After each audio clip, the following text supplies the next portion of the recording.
How are you going to play Kermit the Frog without emotion?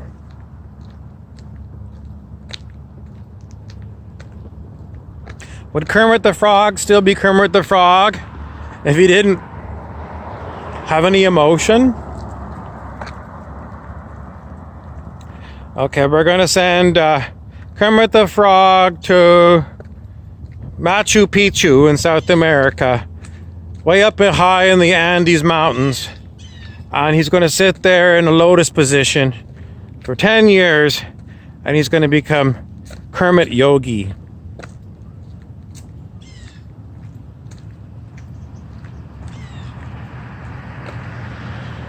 And then he's not going to have any emotion. He's going to go, Om, all day long. It's an act. It's an act. The point of the matter is, if you've got emotions, express them. It is someone's stupid monkey mind that has decided, I have to act like I'm emotionless all the time.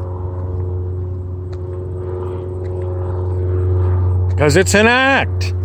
Because if you have emotions in your system, the authentic person is going to express those emotions.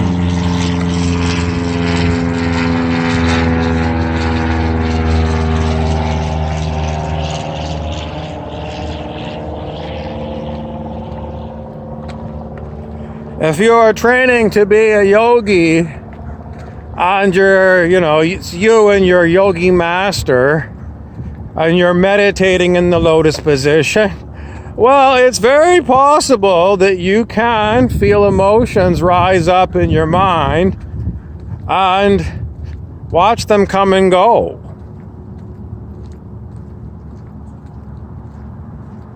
It's a very good meditation.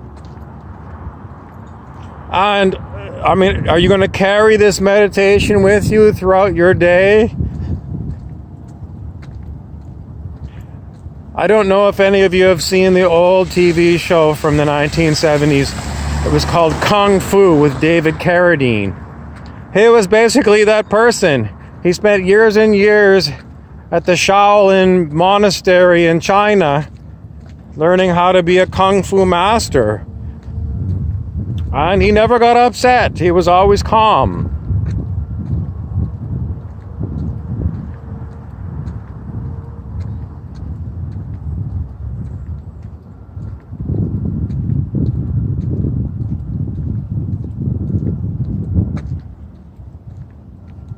But it was an act.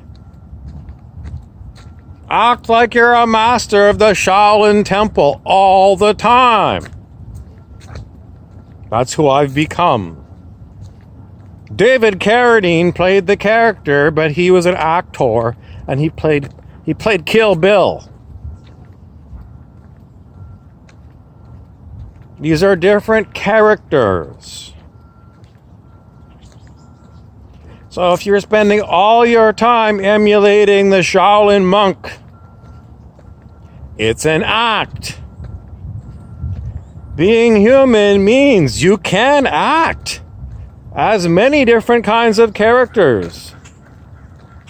Picking only one, the very somber monk, is a spiritual mistake. Who says? I do. Why should you listen to me? Because I'm... Maybe you shouldn't listen to me. Maybe you should become the Shaolin monk all the time. But it's an archetype. What does that mean? It means that it is just one possible thing you can act like. Out of I don't know how many archetypes there are in the collective conscious, collective unconscious. Zillions. But it's the best. I want to be that. Fine.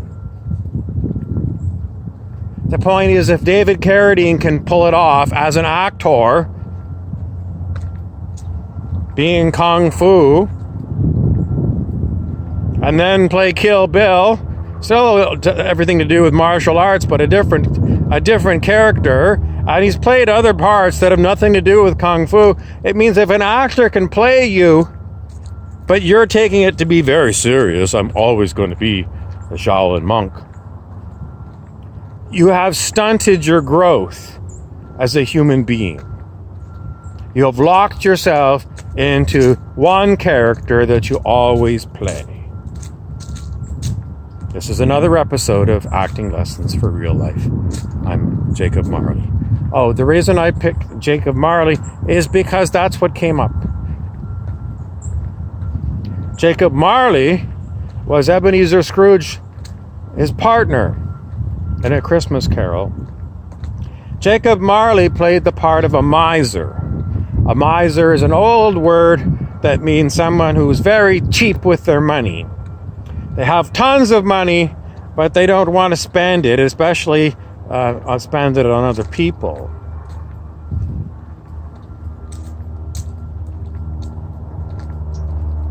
The relevance for today is there are plenty of people who have got scads of money and they leave it in offshore bank accounts where it grows and grows and grows and grows. Meanwhile, on planet Earth, there's a lot of people who don't even own a little plot of land for themselves to live on. Plenty of people like that. Plenty of people who have to use used clothing because, new clothing is too expensive for them.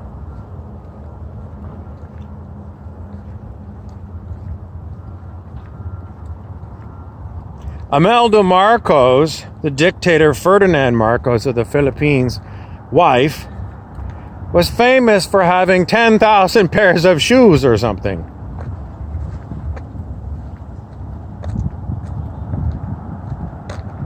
Some people walk around bare feet. Not because they like bare feet. Some people like to walk around bare feet all the time, but some people would like a pair of shoes, but they just don't have them. But Imelda has 10,000 pairs. If you're a carpenter, how many hammers do you need?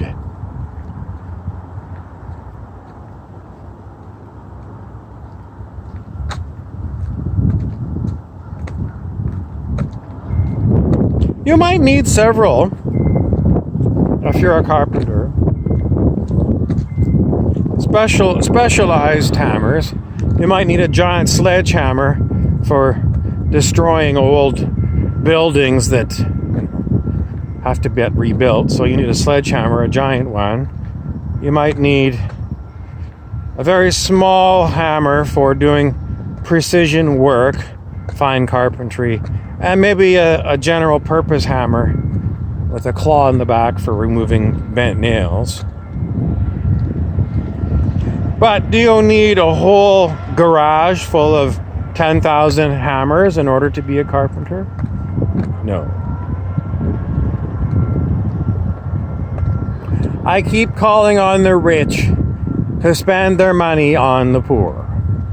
We already saw Robin Hood in the Middle Ages, and the simple point is it's impossible for the poor to get to Epstein's Island and the Cayman Islands to go and try and get into these vaults where there's no vaults anymore. All the money is just bits in a computer program, There's no real cash anymore. If you're a billionaire, it's like you've just got an account with a bunch of zeros on it. So for Robin Hood to rob your bank, he's going to have to be very gifted at hacking your computer, because there's no $1 billion in gold or cash. It's all in other things. Maybe some of it's in assets. Maybe some of it's in land and buildings.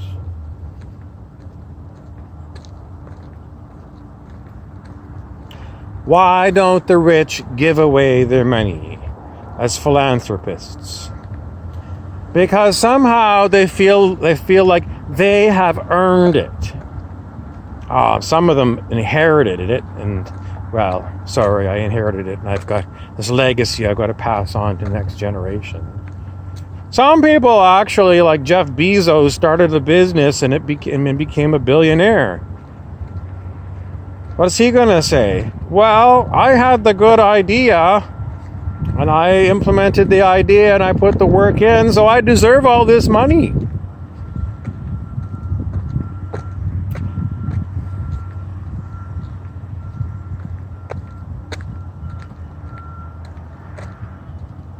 I'm never going to be able to convince people that they are not the doers. They are the doers. They did everything in order to manufacture their success.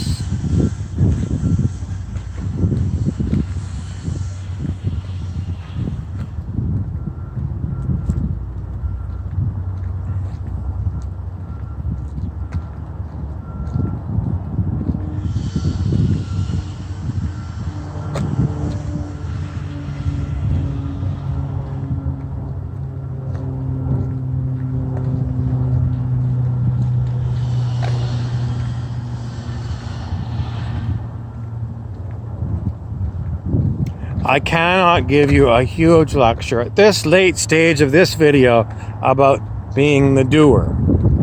So I'll leave it